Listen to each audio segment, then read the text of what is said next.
Buen día, recibo un cordial saludo de parte de mi equipo de trabajo y yo, en esta oportunidad, presentaremos el tema del leasing financiero, punto de vista tributario y financiero.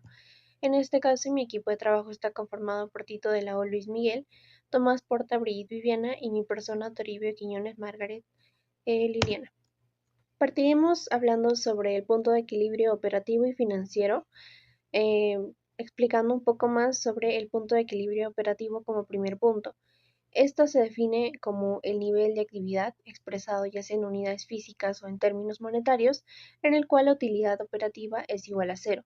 En este estado, la empresa alcanza una situación de neutralidad, donde el margen de contribución total es exactamente igual a la suma de los costos operativos.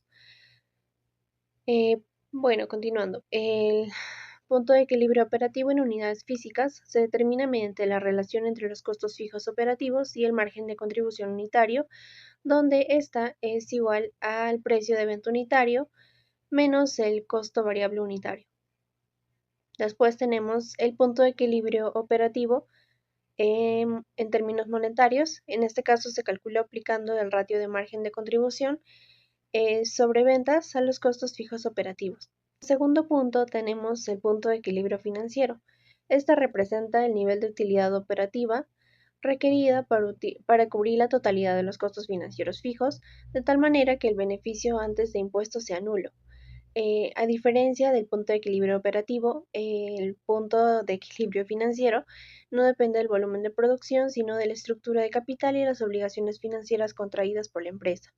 En este caso, el cálculo del punto de equilibrio financiero debe considerar las obligaciones financieras fijas ajustando por la carga impositiva si es necesario para llevar a un nivel de utilidad operativa que cubra los intereses y, en su caso, los dividendos preferentes. Como fundamento técnico tenemos que el punto de equilibrio financiero determina el nivel mínimo de rentabilidad operativa que la empresa debe generar para evitar incurrir en un déficit neto tras el pago de sus obligaciones con terceros, como acreedores y en caso accionistas preferentes, por ejemplo. Después, un incremento en el nivel de apalancamiento financiero eleva el valor del punto de equilibrio financiero, aumentando el riesgo de insolvencia técnica ante variaciones negativas en el nivel de utilidad operativa. Como siguiente punto a tratar, tenemos el apalancamiento operativo y financiero. En este caso vamos a partir explicando el grado de apalancamiento operativo. En este caso, mide la sensibilidad de la utilidad operativa ante variaciones en el volumen de ventas. Este fenómeno es una consecuencia directa de la presencia de costos fijos operativos en la estructura de la empresa.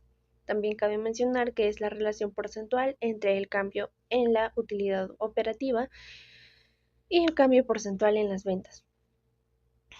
Como un punto clave o necesario mencionar es que el grado de apalancamiento operativo mayor a 1 indica que la empresa posee justamente apalancamiento operativo.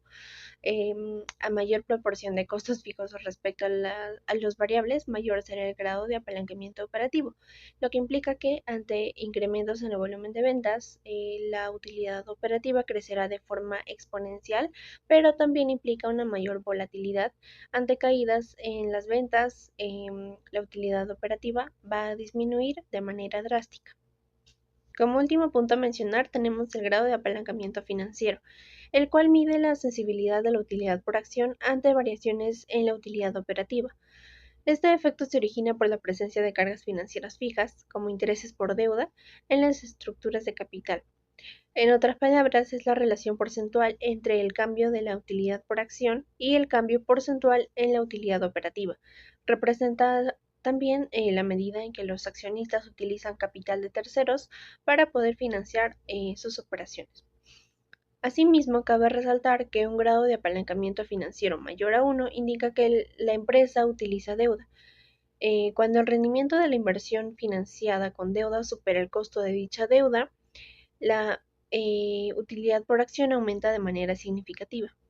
No obstante, si el rendimiento operativo es inferior al costo financiero, el efecto es adverso y la utilidad por acción decrece aceleradamente. Le doy pase a mi compañero.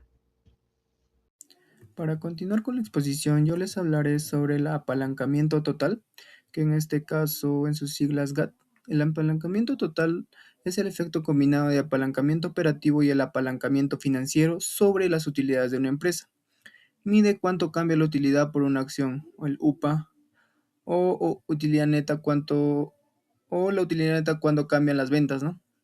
En otras palabras, muestra el riesgo total que asume una empresa al utilizar costos fijos de operación y financiamiento con deuda, donde en este caso tenemos la fórmula que el GAT es igual al GAO por el GAF, o el grado de apalancamiento operativo por el grado de apalancamiento financiero. Como bien sabemos, si tenemos un grado de apalancamiento total igual a 4, significa que si las ventas aumentan 1%, la utilidad aumentará aproximadamente 4%. Pero también si las ventas disminuyen en 1%, la utilidad disminuirá aproximadamente 4%. Por eso el apalancamiento aumenta tanto las ganancias como las pérdidas. ¿Cuáles son los componentes del apalancamiento total? Como ya lo había mencionado, tenemos el apalancamiento operativo y el apalancamiento financiero. En el primero, pues se origina por la existencia de costos fijos operativos, ejemplo, alquileres, depreciación, sueldos administrativos, seguros. Mientras mayores sean los costos, mayor será el riesgo operativo. Y en el segundo, pues se genera cuando la empresa utiliza deuda. La deuda implica pagos fijos como intereses bancarios, bonos, préstamo financiero, el leasing y mientras mayor sea la deuda, mayor será el riesgo financiero. Ahora les hablaremos sobre el leasing financiero. El leasing financiero es un contrato mediante el cual una entidad financiera compra un bien elegido por el cliente y se entrega a su uso durante el plazo determinado, a cambio de pagos de cuotas periódicas. Al finalizar el contrato, el arrendatario puede adquirir el bien pagando un valor residual previamente pactado.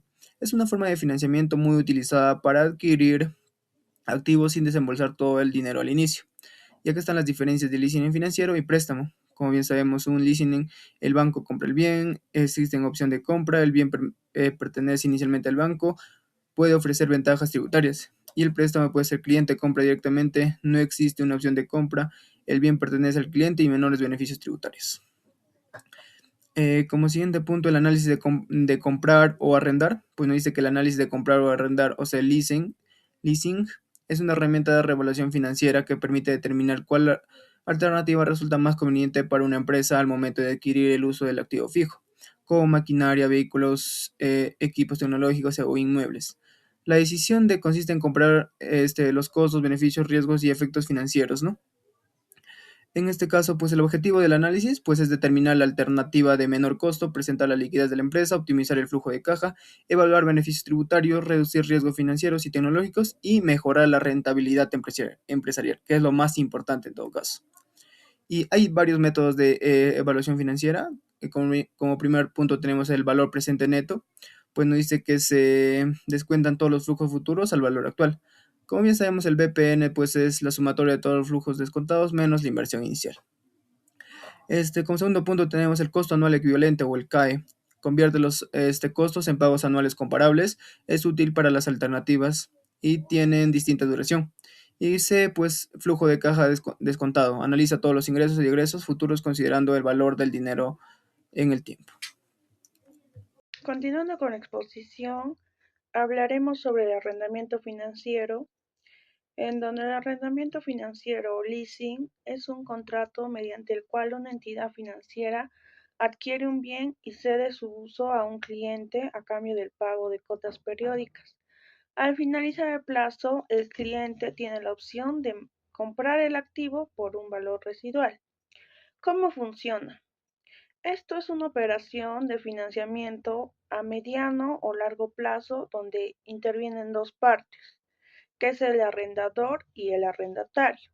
El arrendador, que es una entidad financiera, compra el bien, ya sea maquinaria, vehículo, inmueble, y mantiene la titularidad legal.